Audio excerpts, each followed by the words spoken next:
The space station Orion hub floated silently above the dusty red moon of Talra. It was a place filled with the brightest minds of the galaxy, engineers, scientists, and technicians. Everyone on the station was working on one mission: to build and test the pulse core drive, a new kind of engine that could push ships faster than anything ever made before. But there was one big problem. The engine kept overheating. No matter how many tests the engineers ran, no matter how many wires they changed or cooling fans they added, the same thing happened. The system would start up, glow bright blue for a few minutes, and then the heat would spike until it shut down. The head engineer, Tom, was tired. He had not slept properly in days. His team of 12 experts from Earth, Mars, and even the Gluvian system were all confused. They had checked every calculation, every bolt, every data file. Still, the pulse core wouldn't run safely. "Maybe we should just turn it into a toaster," Tom said jokingly one afternoon. The team chuckled, but it was the kind of laugh people made when they were frustrated. That's when Lena walked in, mopping the floor quietly. She was wearing her gray work uniform and carried a small cleaning bot that followed her like a pet. Lena had been working on the station for 2 years. Most people didn't notice her. She didn't talk much. She was just the cleaner. Tom glanced at her, and something in him sparked. Maybe it was the tiredness, or maybe just boredom. He pointed at the engine and said with a grin, "Hey Lena, think you can fix that thing?" Some of the team laughed. It was a joke. A janitor fixing a top-class space engine? Impossible. But Lena stopped mopping. She looked at the engine, then at Tom.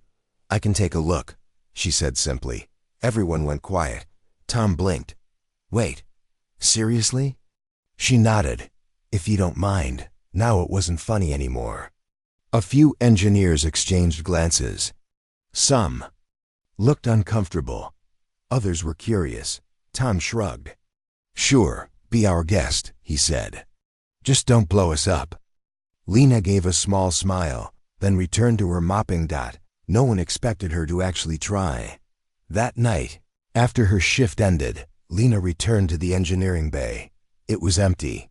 The lights were low. The only sound was the quiet hum of machines running diagnostics. She didn't touch anything. She just walked around the engine, looking carefully. She stared at the main heat vents, the energy coils, and the cooling lines. Her eyes followed the paths of each pipe and wire. She squatted near the back panel and traced her finger along a strange curve. Then she sat on the floor and pulled out a small notepad from her pocket dot. She started drawing. Her notes were simple. No big formulas. Just pictures, arrows, and little thoughts. Why does the vent loop back? Heat trapped in the chamber? More output than flow rate. After 2 hours, Lena stood up. She walked to the storage room and gathered a few leftover pieces: a bent pipe, an old coolant valve, a damaged circuit board. She found a small table and built a tiny model of the engine, just the basic parts. She made one change. She adjusted the vent design so heat flowed out, instead of circling back. Then she powered it with a low-energy battery. The mini engine lit up and ran quietly. No spike, no shutdown. She watched it run for 10 full minutes. Satisfied, she shut it off and placed it inside a box. Then she walked to Tom's desk, left the box there with her notes, and went back to her room. She said nothing. The next morning, Tom walked into the office half asleep and found the strange box. Inside was a small working model and a notepad filled with simple diagrams. He frowned and called over one of his team members. "Did someone leave this for me?" "No idea," said the engineer. Then he saw the handwriting. It matched the labels. On the mop cart, "This is from Lena?" Tom whispered. He stared at the model again, and that's when the security officer arrived. "Sir," the officer said, "you may want to see this." He showed Tom a video from the night before. Station camera footage. It showed Lena walking into the bay, studying the engine, building the model, and leaving. The whole room went silent. Tom looked at the video, then at the little engine still glowing softly on his desk. "Get the team," he said. Now, by noon, the entire engineering crew had gathered around the table. The small model engine ran quietly while they checked the temperature readings. One by one, their faces changed from doubt to shock. "It's stable," said one of the alien engineers. "The heat is flowing out properly," said another. Note about the vent loop." "It's spot on," said a third. Tom stared at the simple machine and the simpler drawings. "She figured it out," he said slowly. "The vent design is wrong. It traps heat. Her change lets it escape." The team looked at each other. No one laughed now. Outside the glass walls, Lena walked past with her cleaning bot. Heading toward the cafeteria, Tom turned and said, "Get her back in here." The door to the engineering bay slid open with a soft hiss. Lena stepped inside, calm as always, her gray uniform neat, her steps quiet. In front of her stood the entire engine team, humans and aliens, gathered around the table where her little model engine still glowed softly. Tom looked up as she entered. He gave a short nod, not quite sure how to greet her now. "Lena," he said, "would you mind explaining this?" She looked at the model, then at the team. Everyone's eyes were on her. For a moment, the room felt heavy. But Lena simply walked to the table and pointed at the vent section. "This part," she said, tapping the copper pipe. "It loops the heat back into the chamber. That's why the temperature spikes. I moved the flow to exit directly instead of returning. It cools faster." A few engineers still looked confused. One whispered, "But we followed the schematics given by Central Command." Lena nodded. "Yes, but I think the schematics were made for a test chamber, not a full-scale engine. In a smaller system, heat returns to keep balance. In the full engine, there's too much heat." She didn't use big words. She didn't talk like a scientist, but her logic was clear. It made sense. Chief Raul, an alien technician from the Gluvian system, leaned forward. His blue-gray skin shimmered under the lights. "Your observation is correct," he said slowly. "This design flaw explains the repeated overheating. Why did we not see this before?" "Because we were looking too high," Tom thought. "We were searching for complex answers." He looked at Lena again. "How did you even know where to start?" Lena gave a small shrug. "I watch the tests sometimes, and I read a few reports left in the trash bin." Everyone blinked. "You fixed this engine by reading trash?" asked one of the younger engineers, half-joking. Lena gave a soft smile. "People throw away too much knowledge." That afternoon, the team ran a simulation based on Lena's changes. The main engine, not just the model, was reconfigured with temporary parts. Everyone watched closely. The pulse core came to life with a bright hum. Blue light filled the chamber. Heat levels rose, then steadied. 5 minutes passed. Then 10. The engine held firm. For the first time since arriving on Orion Hub, it didn't overheat. A cheer broke out across the room. Some clapped. Others stared at the data screen in disbelief. Chief Raul even smiled, a rare thing for his kind. Tom turned to Lena, his voice filled with respect. "You just did something none of us could." Lena looked at the glowing engine. It was just a small change, but it made a big difference. Word spread quickly. By the next morning, every section of Orion Hub had heard the story. People whispered in hallways and mess halls. "Did you hear about the cleaner who fixed the pulse core? She solved what 12 engineers couldn't. She made a working model from junk." Lena, however, kept to her usual routine. She cleaned corridors. She fixed broken door sensors. She repaired a coffee machine on Deck 7. She didn't brag. She didn't seek attention. But her face was now remembered, not as just the cleaner, but as someone with quiet brilliance. Later that day, Tom sat with Station Director Malik. He explained everything: the failed tests, The joke that led to the dare, and Lena's quiet fix that saved the project. Director Malik was an old man with sharp eyes and a love for order. A janitor did this? He asked slowly. Tom nodded. Yes, sir. Malik leaned back. Is she trained in engineering? Not officially, but her understanding is real. She's gifted. Malik frowned.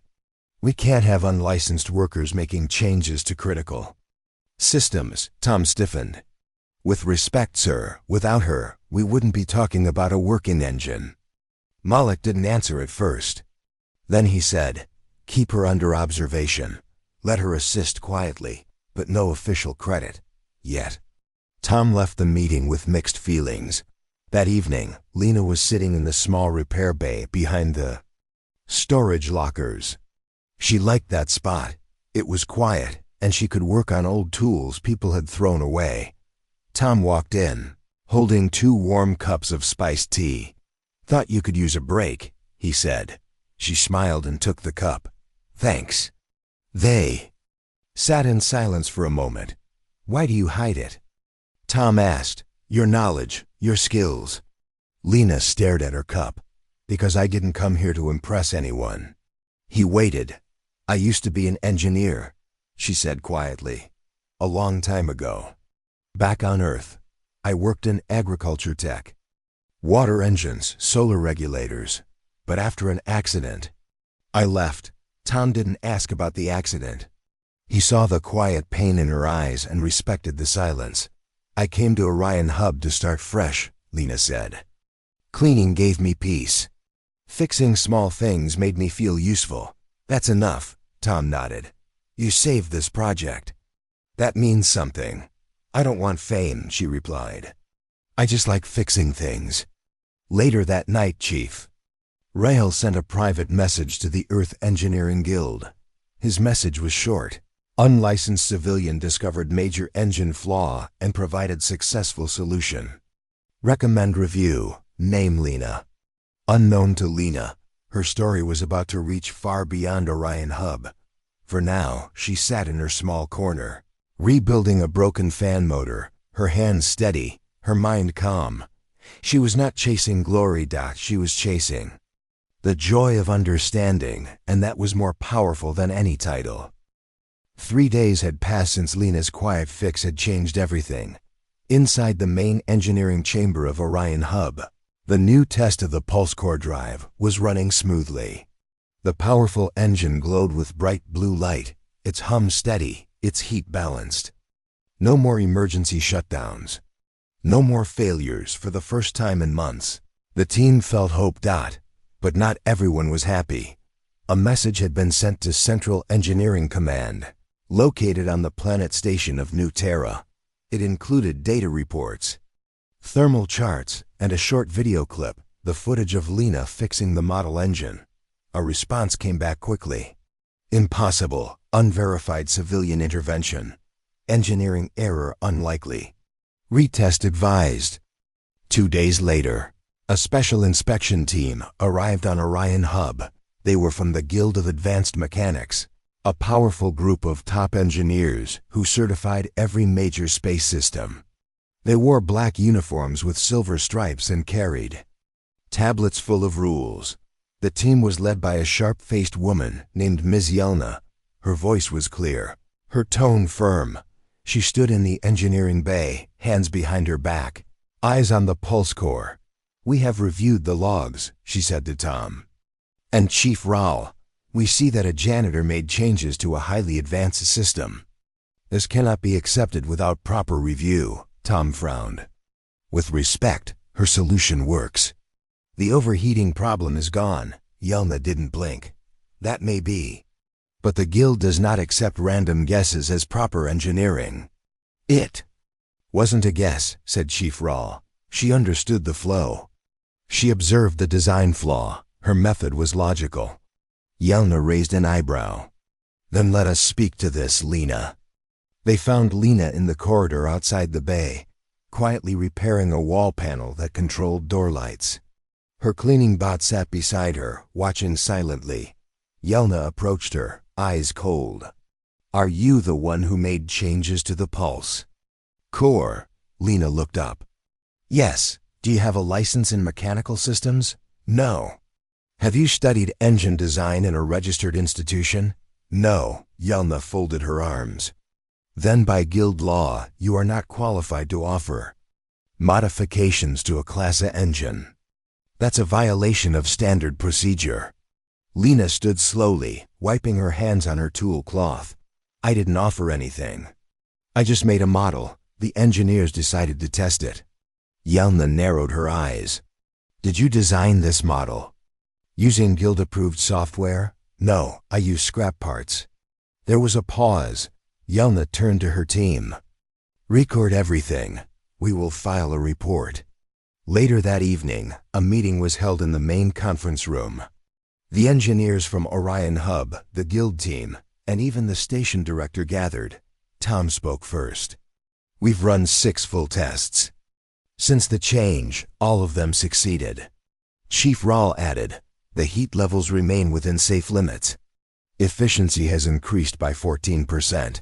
Yelna stood and walked to the center.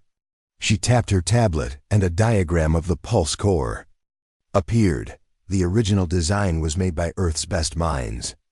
Approved by 5 review panels. And yet we are to believe that this woman, she pointed to Lena, saw something they missed? Lena, sitting quietly at the edge of the room, did not react. Tom spoke again, this time with calm strength in his voice. We don't ask you to believe it because of who she is. We ask you to believe it because the engine works. The fix is real. The data proves it.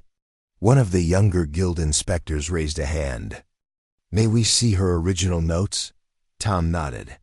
He placed Lena's old notepad on the table. It was full of hand-drawn sketches, arrows, and short phrases like, heat must exit, not loop. Energy flows like water. Block it, and pressure. Builds, let the heat breathe. The inspectors scanned the pages. Some frowned. One even chuckled. These are not technical, said Yelna. But they're correct, said Chief Rawl. After the meeting, the guild team left without giving a final answer. Tom walked out with Lena. Sorry about that, he said. They don't understand you. Lena shook her head. It's fine. I'm not angry. You should be, he said. You saved this project. You helped us all, and they treat you like you don't belong. I don't need their approval, Lena said. Softly, I just want things to work. They walked in silence. Then Tom asked, why did you really start building that model engine? Was it just a dare? Lena smiled slightly. Maybe, but I also saw people struggling. I don't like watching people give up. Tom smiled too.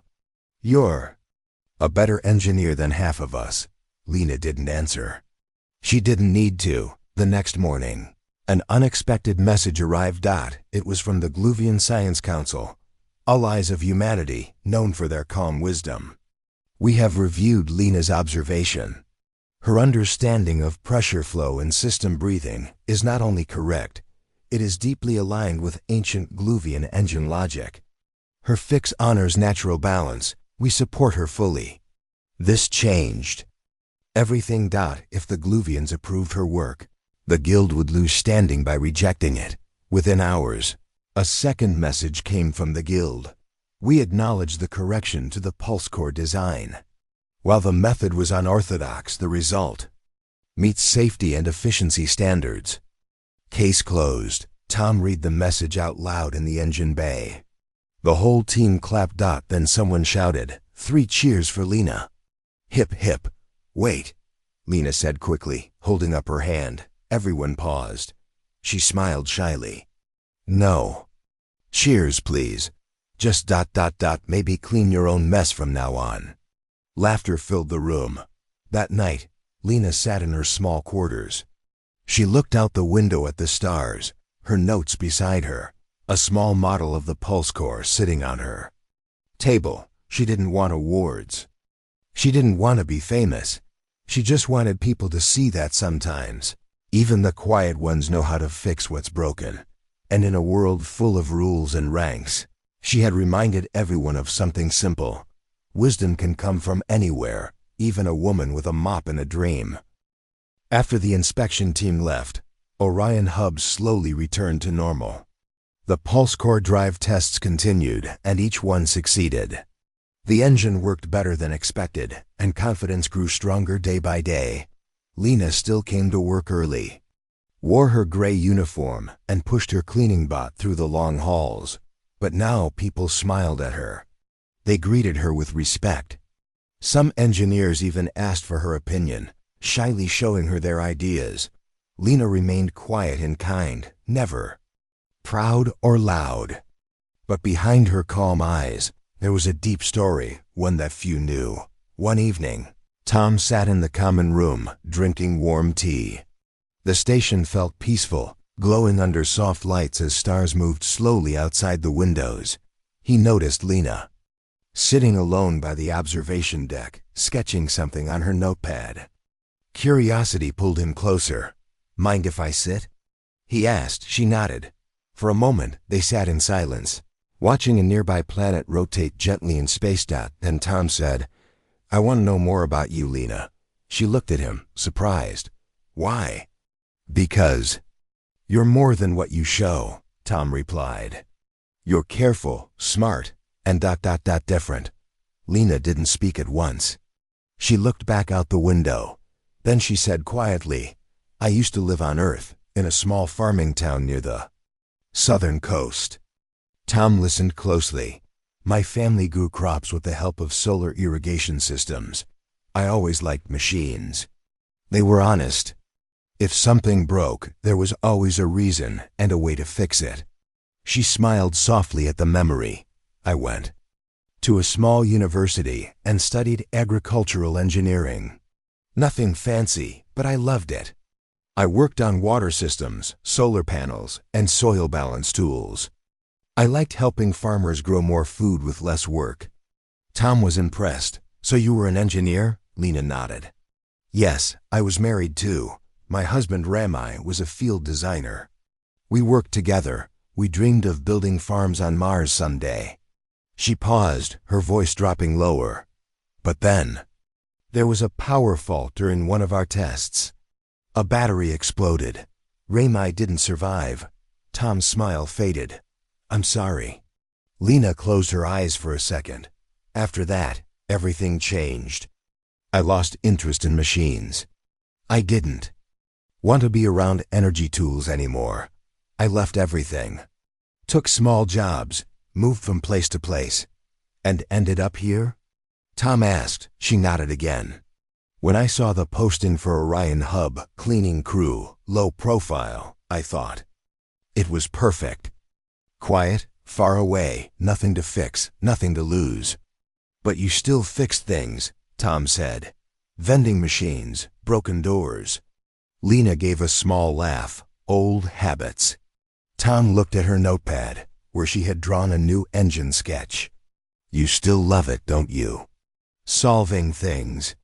She didn't answer, but her smile said everything. The next day, Chief Rawl approached Tom privately. "The Gluvian Council has sent another message," he said. "They are offering Lena a place in their science exchange program." Tom raised his eyebrows. "That's a big offer."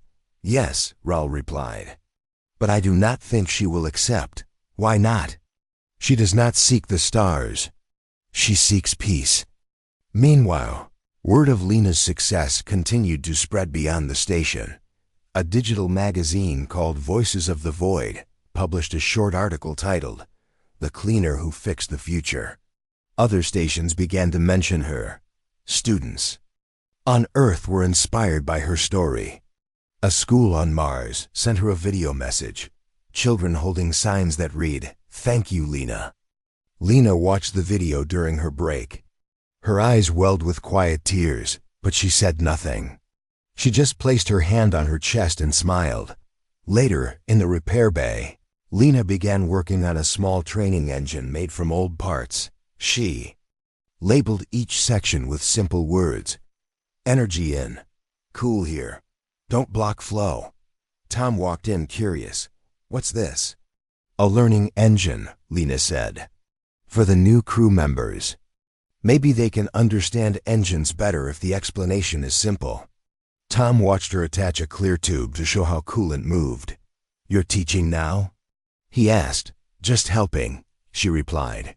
But it was clear she was doing more than helping. She was building a way for others to understand, not with complicated language, but with honesty and care. One evening, Director Malik called a meeting with Lena. He sat at his desk, hands folded. "Lena, you've done something rare. You've saved a failing project without asking for anything." "That is both admirable and confusing," Lena smiled. "I don't need anything." Malik raised an eyebrow. "Still, I'd like to offer you a choice. We can give you an official title, engineering advisor. You'll get higher pay, your own lab, full access." Lena thought for a moment. "Thank you, sir," she said politely. "But I'd rather stay as I am." Malik leaned back surprised. "Why?" "Because people talk to me when I wear this uniform," she said, pointing to her gray cleaner suit. "They don't pretend. They don't try to impress me, and I see things others miss. That helps me fix better." Malik gave a slow nod. "Strange. Logic, but wise."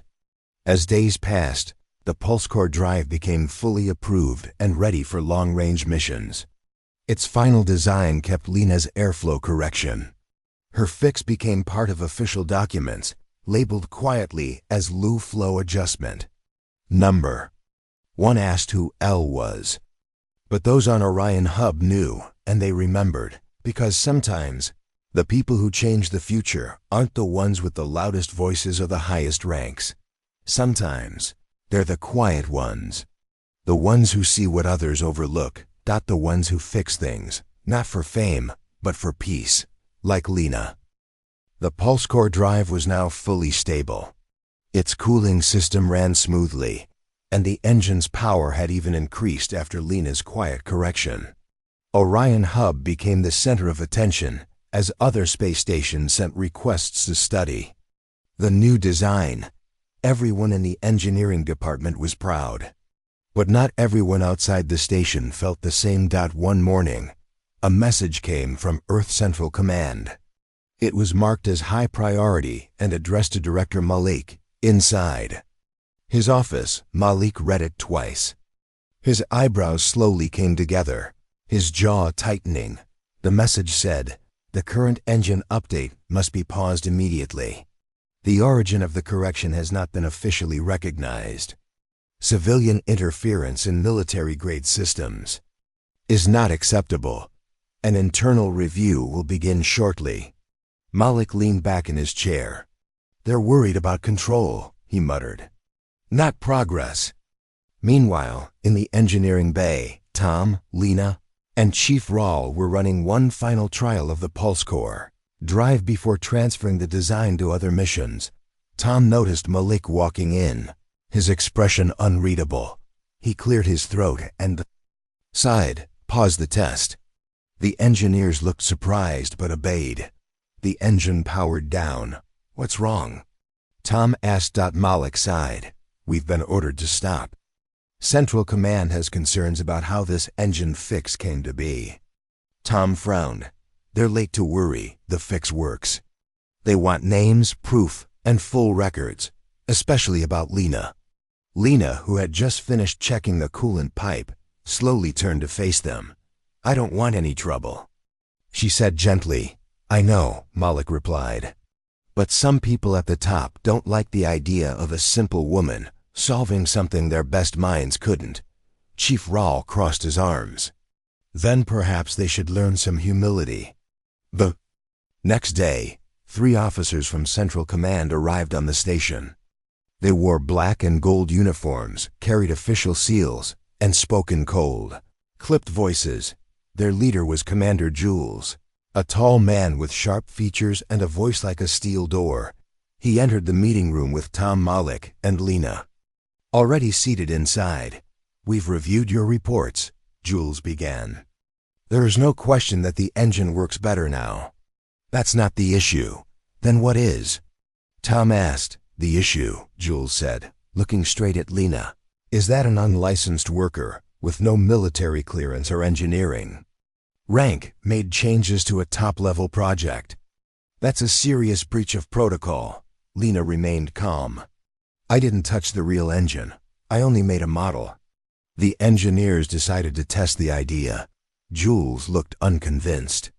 Still, it opens the door for chaos. If anyone can step in with an idea, where is the control? Tom spoke firmly. Isn't the goal to solve problems? Her fix saved the whole project. That may be, Jules said. But there are rules, and rules keep order. Director Malik cleared his throat. What do you plan to do? Jules didn't blink. We may have to remove her from the station. At least until the review is complete. Tom stood up. That's not fair. It's not about fair, Jules said. It's about control and safety. Lena finally spoke again, her voice steady. You're afraid people will stop trusting the system. Jules glanced at her. We're afraid of mistakes. She looked back calmly. Then maybe teach your people to see better. Not just follow steps. There was silence in the room. Jules turned and left. The news of Lena's possible removal spread fast. Most of the station's crew didn't agree with Central Command. People had seen her work. They had learned from her. Even crew members who once ignored her now stood by her side. In the cafeteria, a group of new engineers started writing a petition titled, Let Lena Stay.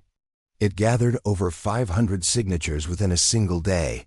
Chief Raul contacted the Gluvian Council, explaining the situation. The council sent a firm reply. Any punishment placed upon the one who balanced your engine shall be seen as disrespect to wisdom itself. That made the officers pause.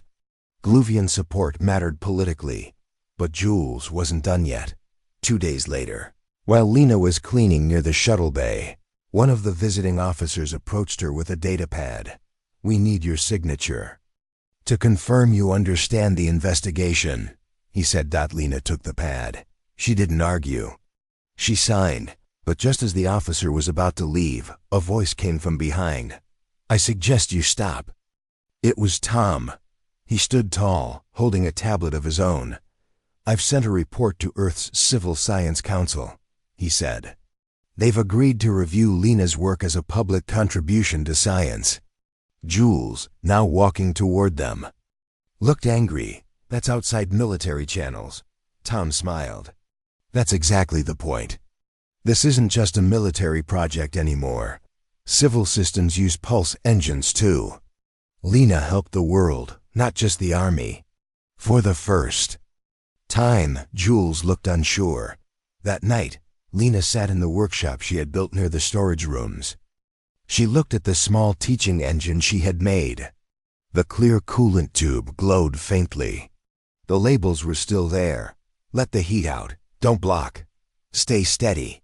Tom entered quietly, holding a small package. What's that? She asked. He handed it to her. Inside was a simple nameplate made of steel. It read, Lena's Flow Lab, where small ideas fix big problems. She smiled. Did you make this? Me and Raul, Tom said. We figured you'd need a real name for this place. Lena looked at the nameplate for a long time, then placed it above the door.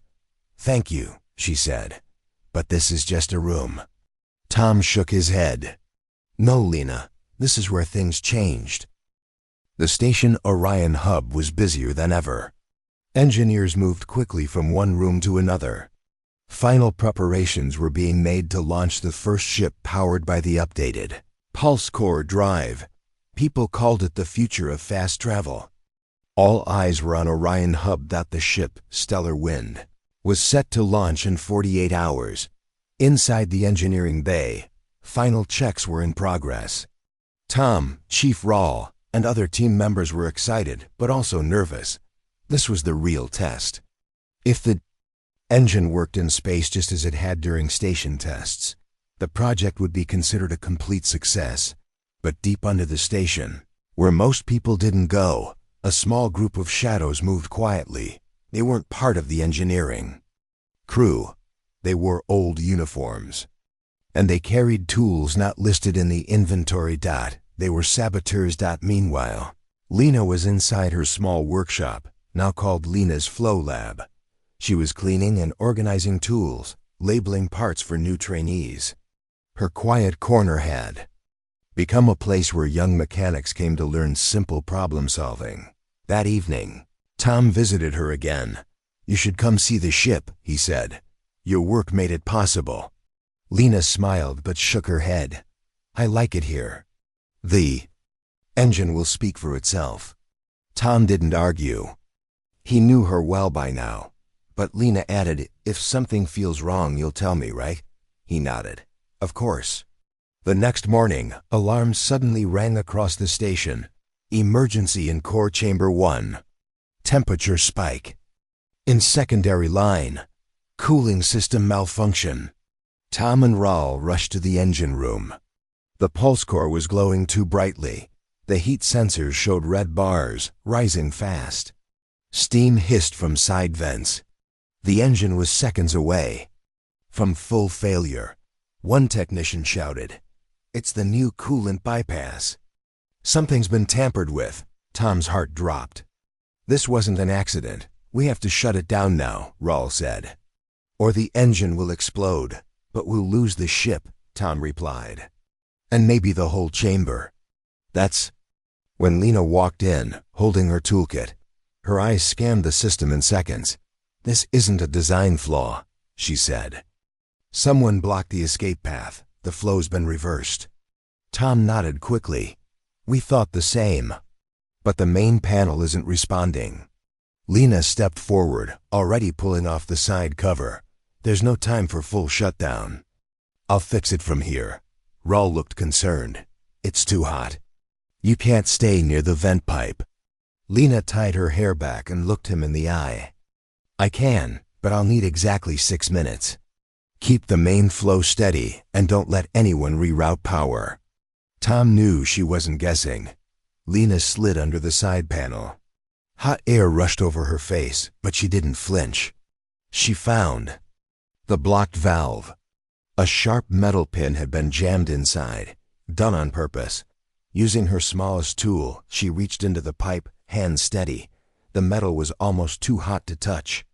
But she kept going. Her fingers moved carefully, her mind clear. She wasn't afraid. Behind her, the alarm lights flashed red and warning sirens grew louder. The engine shook slightly, but Lena kept working, one pin, one screw, one tiny blockage at a time. Finally, she pulled out the piece that caused the problem. It clinked onto the floor. She shouted, "Try the coolant line again."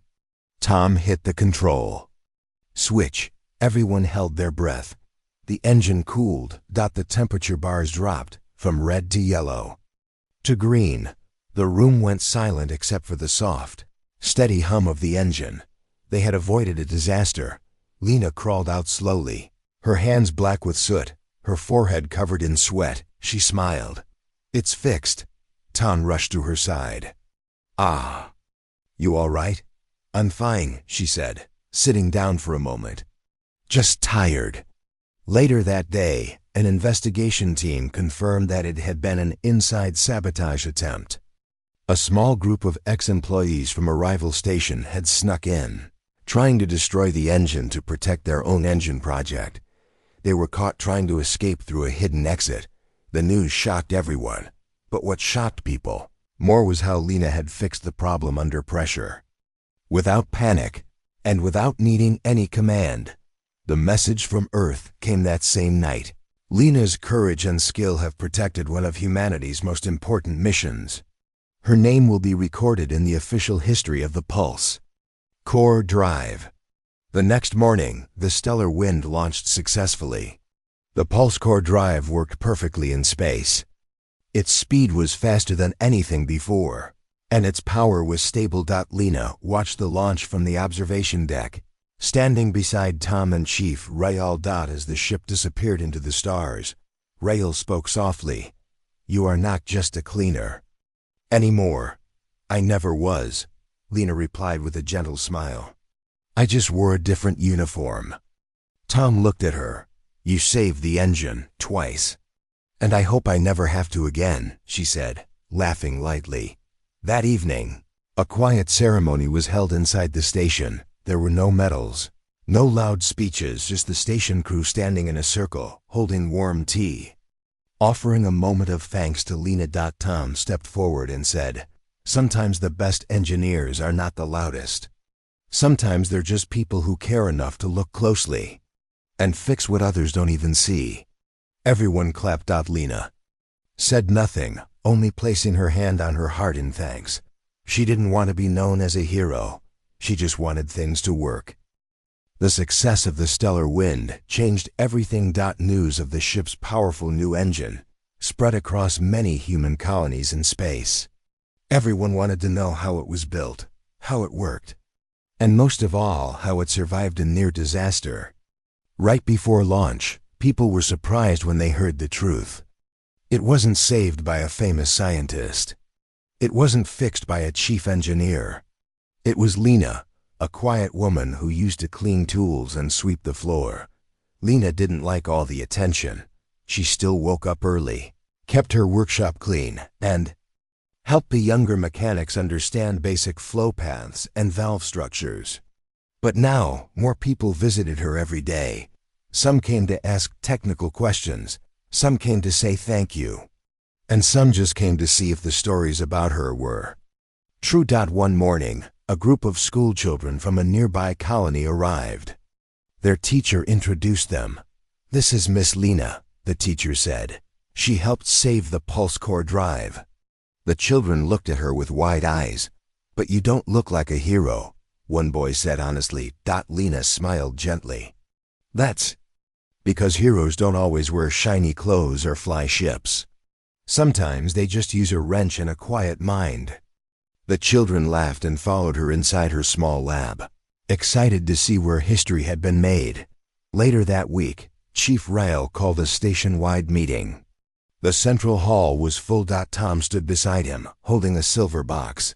"This station has seen great progress," Rael began.